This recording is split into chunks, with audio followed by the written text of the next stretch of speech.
Wow, it has been quite a while since we've done one of these, huh? In the interim, we've done all sorts of different SCP videos, but this is the series that has been going on the longest. So welcome back if you've been waiting, and welcome if you're tuning in for the first time. Hopefully the wait was worth it, because I've got a variety of weird and wicked SCPs from all over the place to introduce to you today. Let's just hope they stay right where they are and avoid causing any anomalous effects in our lives. It's time for the top 5 SCP monsters that can never escape, part 22.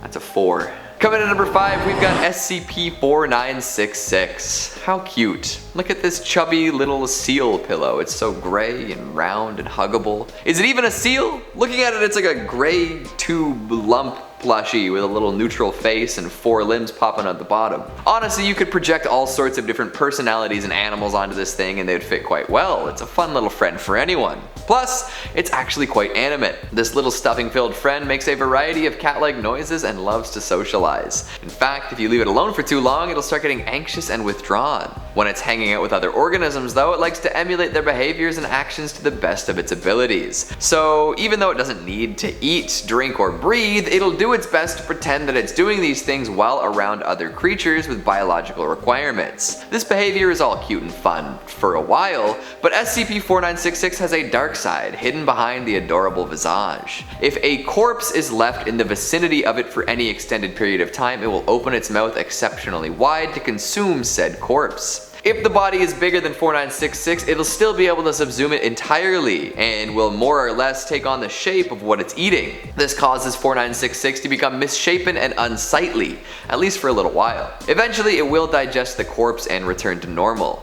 During the time that it's digesting the corpse, its plush body will take on different traits of whatever is inside of it. Oftentimes, this means generating additional limbs or taking on shapes that resemble what it's eating. After about 4 hours, it'll regurgitate a lovely mass of almost unrecognizable material that's biologically consistent with the original body. Yuck.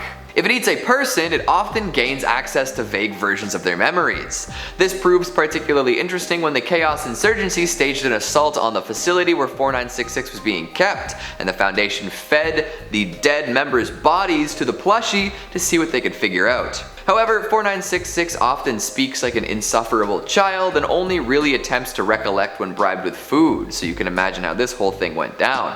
I'm just glad we don't have a mutant plush eating dead bodies out in public, especially if the thing takes on properties of said dead bodies. Coming in at number 4, we've got SCP-5787. Staying on the topic of food and consumption, this anomaly occurs in a wicked cheesesteak joint out in Philly.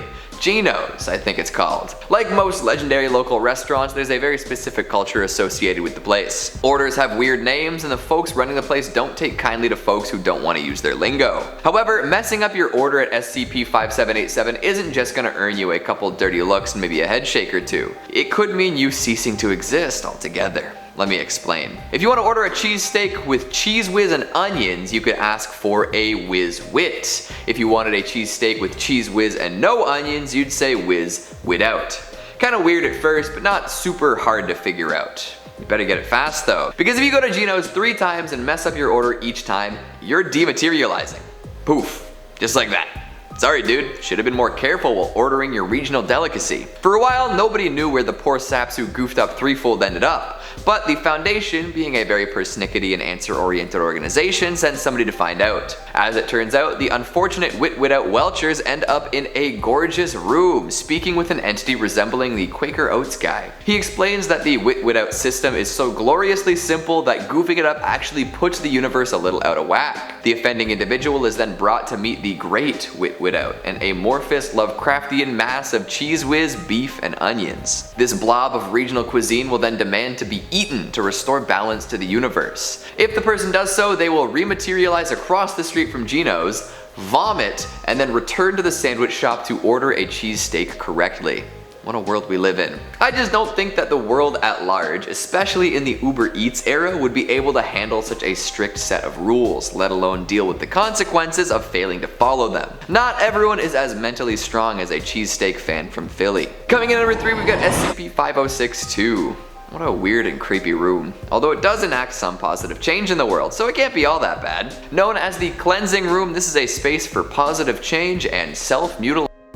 It's a balance. 5062 is a room in the Echo Hotel in Moscow and went unnoticed for years. However, one day a young girl who was staying there realized there was something wrong with it. A pair of scissors appeared before her and she realized that the only way out of the room was to cut the tip of her fingernail. She did so, left the room and told her parents about the materializing scissors and the compulsion to remove a part of herself with them. The Foundation was alerted and since then they've been studying the room. Apparently anyone who finds themselves inside will be presented with a pair of scissors, usually of differing sizes depending on what they need to chop off. The person must then go through with a body part removal and then they'll be allowed to leave. And usually after this they'll go on to be a more generous and socially minded individual. The severity of the self-inflicted injury seems to be correlated with the lifestyle of the affected individual, where people who have committed antisocial acts must remove more of themselves. It seems that folks who did terrible things before being cleansed go on to do really positive things afterwards. Like a petty fraudster lost his tongue and then went on to donate plenty of money to victims of fraud. A D-class took off his finger and then became a better team player, ending up working an office job instead of doing crimes. Weirdest of all, a serial killer ended up cutting off his own head, but still somehow managed to run for public office and pass a bunch of laws helping the homeless. His headlessness wasn't noticed by his constituents. So maybe this one isn't all that bad, but I don't know how I feel about folks going in just to chop off pieces of themselves. Coming in at number 2, we've got SCP-1006. Hey kids, you want to do some spider communism? Come on, it'll be fun! That's exactly what you're getting with SCP-1006, an enormous colony of Marxist spiders who live in the woods and work for each other. It's actually quite impressive, the feats they're able to pull off.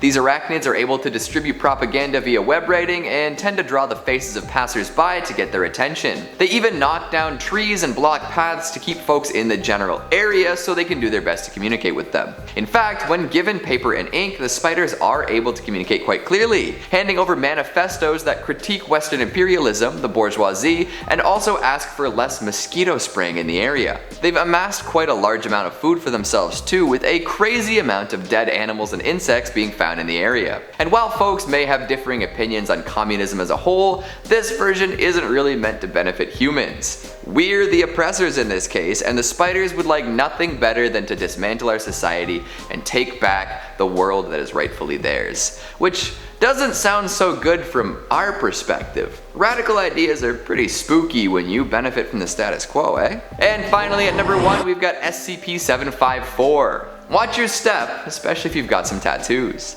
Hell, keep an eye out for any strange movements in the foliage. SCP-754 is a plant superficially similar to morning glory or field bindweed. This one grows extra fast though and can take over objects in very short periods of time. Its rapid proliferation has proven to be quite difficult to deal with, and if left unchecked, these vines will cause more problems than they're worth. They can overgrow entire areas and tangle up people, sometimes resulting in death. But that's not all. They can also grow in non-traditional ways, like onto paper as drawings, or along walls as graffiti, or on people's skin as tattoos. They can be stopped via incineration, but that's about it. So if you're not careful, folks could find themselves strangled by super fast vines, or even physically restricted by images of vines appearing on their skin. The Foundation has tried to prevent the growth as much as possible, but 754 is always looking for new places to extend its tendrils. So many SCPs, so little time. Keep an eye on the wiki, as it seems like the SCP-6000 contest has begun. More SCPs for all the good little children across the world. So, what'd you think of the list? Do you agree with my picks? What SCPs have you been particularly interested in lately? Make sure you let me know down in the comments. Speaking of comments, let's take a look at some of your more frank ones from the top 5 SCPs the government doesn't want you to know, part 2. Cheyenne Smith says, I'm a Leviel 5 in the SCP Foundation. This honestly feels like something an anomaly would type more than anything else. Michelle McLean says, I feel like there are more items like this big egg. I say big blank too often. Big egg, big lad, big dog, big boy, big. Ducky Dan says, I knew they had a flashy thingy. That would explain so much deja vu. Wait, Keegan, did you ever flashy thingy all of us? See, even if I told you, you wouldn't remember. James Holden says, what if the SCP Foundation is real and Keegan is actually a member of a rival organization trying to ruin the Foundation by revealing what's going on? Hey man, be cool.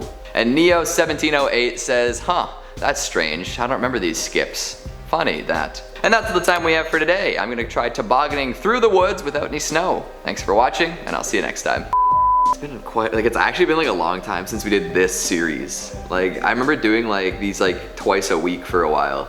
This was like the first series I got. Yeah, it's like It takes me back. I look so different now. Look at all this hair. All the mustache is back. That's what I started with. Because if you go to Geno's 3 times and mess up your order each time, you're dematerializing. Dematerializing.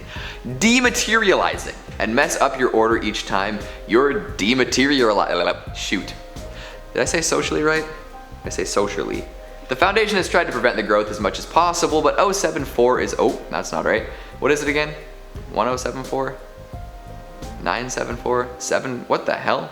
754, I don't know what I wrote there.